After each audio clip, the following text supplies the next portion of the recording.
It's a recap of week 2 in Danny Masterson's rape trial out in Los Angeles. Journalist Tony Ortega comes on to discuss what he learned from court. Welcome to Sidebar, presented by Law&Crime. I'm Jesse Weber. Actor Danny Masterson's sex crimes trial has finished up its second week out in Los Angeles. The That 70s Show star is facing 3 charges of forcible rape with respect to 3 women. And at the time, these women were members of the Church of Scientology. Masterson is currently a member, a longstanding member.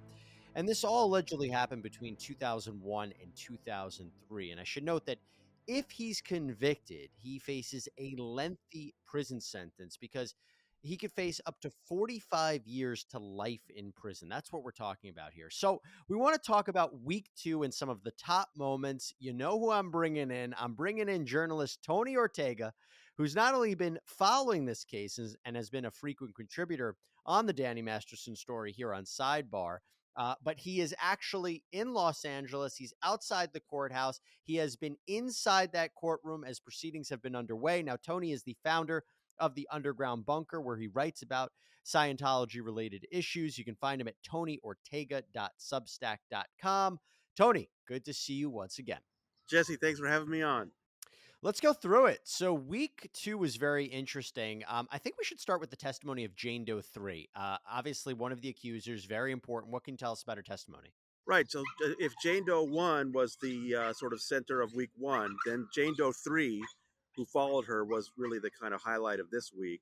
And I can tell you that I've seen these women before at the preliminary hearing, and I thought that actually Tom Mesereau did a better job with Jane Doe 3 a year ago than Philip Cohen did. I thought Jane Doe... let's just be clear, that was Danny Masterson's attorney. Right. So Danny had hired Tom Mesereau for the preliminary hearing last year, fired him, and now he has Philip Cohen. And I have to say, Jane Doe 3's testimony was really strong this week, and the cross-examination just seemed to have a hard time getting anything going against her. She managed not only to describe... What she did was, besides describing these 2 terrible events, the actual rape allegation and also another event, just really horrible details that, you know, those of us who know the case were familiar with. I was impressed how much other material she brought in simply about what it was like to be his girlfriend. See, that's what makes Jane Doe 3 different, Jesse, is that she was actually in a 6-year relationship with Masterson. The other 2 women were not. And of course, that makes things a little more complicated. But I thought that gave her the opportunity to describe this unloving relationship with a man who just demanded sex when he wanted it and didn't care if she was prepared or not. Really portrayed a very, very sad situation. A couple of things. First of all, I want to let everybody know that yes, Tony's outside right now. So you hear the barking dog, you hear a soccer team playing. It is what it is, folks. This is what we have to deal with. But anyway, maybe this dog actually wants to come on Sidebar. I don't know what to do about the dog. No, don't worry about it. So Jane Doe number 3, my understanding, if I was reading this correctly, did she have some sort of panic attack on the stand? Yeah, when during cross-examination, when she was asked about the stalking and harassment she's alleging also in the civil lawsuit against Church of Scientology, and she just mentioned that she, her husband, and her children, she believes, have been targeted by this campaign of harassment, she just started crying and trembling. She said she couldn't breathe. I mean, she just got into a full-blown panic attack, and the judge had to stop proceedings, have the jury leave. It took a while for her to gather herself, seemed very genuine. She has made it clear several times during her testimony that the thing she's really terrified of, and why she maybe hasn't always said all the details in every interview she's given, is she's terrified of what Scientology is going to do to her. So that came through loud and clear, and it like I said, it did hold up things for a little while, but then they got going again. Because we all know that Scientology is not supposed to be the focus of this case, but it can come in a limited context. What did she say about the church? She called it a criminal enterprise. And see, Jesse, this was during cross. I mean, she took a couple of opportunities to really make this point. She called Scientology a criminal enterprise that was terrorizing them. She has said multiple times that it's continuing up to in fact, on direct testimony, when Deputy DA Mueller asked her when this harassment had been going on and up to what point, she literally said, today. implying that something had happened today, that day, with either private investigators or hacking. They, I've written about this. I interviewed her husband years ago about, they claimed that two of their dogs were killed, and they believed that Church of Scientology was behind it. So, again, she got to introduce that a couple times this week, including during cross examination. And just sticking with Jane Doe 3 for a second, my understanding is that her husband may now testify too. Her husband testified this morning. I am using his name because he's never asked me for anonymity, and he's a famous person. He is the Mars Volta rocker, Cedric Bixler Zavala.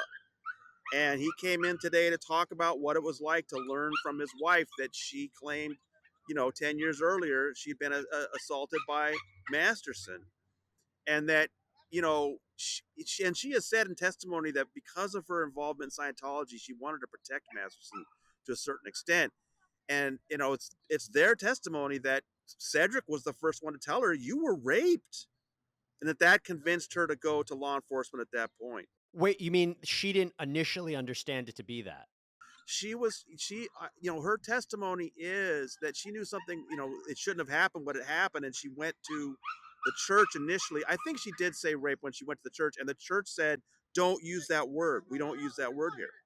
So she hadn't been using that word, but then, Cedric told her after she described it, you were raped. And she then went to law enforcement. It's incredible testimony. I mean, again, Tony, you're there. It's incredible you get a view to see this. I do want to move over from Jane Doe 3's testimony. I want to go back actually to Jane Doe 1's testimony, because my understanding also is that a member of law enforcement testified. And I think that was a big moment from this week as well, right? It's been very interesting because one of the things the defense has tried to do in her testimony is to say that the things she's testifying to now were not in a 2004 report when she first went to the LAPD. And I mean, that's the impression that Defense Attorney Cohen really gave last week. Well, this week, the desk sergeant who actually took that report came in to testify with a copy of his report, and Deputy DA Mueller carefully went over it with him. And I think it was stunning how much it backs up what she is saying today. Now, I think the reason it was so stunning was, again, because Cohen had basically given everyone the sense that it wasn't corroborating, but it very much was. That was direct testimony. Then on cross today, Cohen then went over with the policeman some things that are different from what she's saying today, a few things. And so that's something that the DA then handled by basically questioning the policeman's reporting. And that was the interesting moment today, was that the DA was in a position to question whether a police officer had done a thorough enough job on a report. Cohen said something about that. He said that to the judge, that this was really concerning to him. And the judge said, look, sloppy report writing is something we hear from both sides all the time. So she didn't think that there was something that really concerned her about that. So that's interesting. I mean, this officer, I feel like, really corroborated a lot of what Jane Doe 1 said, but there were things that were not in his report.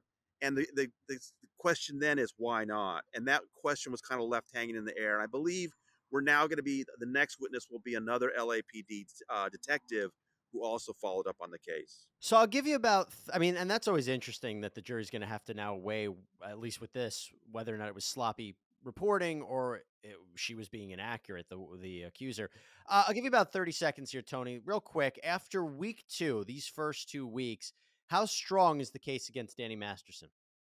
Well, I hate to try to guess what the jury is thinking, but, we now have 2 women with very similar descriptions of what was done to them by Danny Masterson, really brutal. And the cross-examination it just seems to me, has not been super effective. So, I mean, at this point, I would say that, you know, things are not going great for Danny Masterson, but, we have more time to go. So we'll see. All right. Tony Ortega, you can follow him at tonyortega.substack.com. We're probably going to have you back next week as well, Tony. Thank you so much. Great reporting as always. Thank you, Jesse. And thanks so much, everybody, for joining us here on Sidebar. Please subscribe on Apple Podcasts, Spotify, YouTube, wherever you get your podcasts. I'm Jesse Weber. Speak to you next time.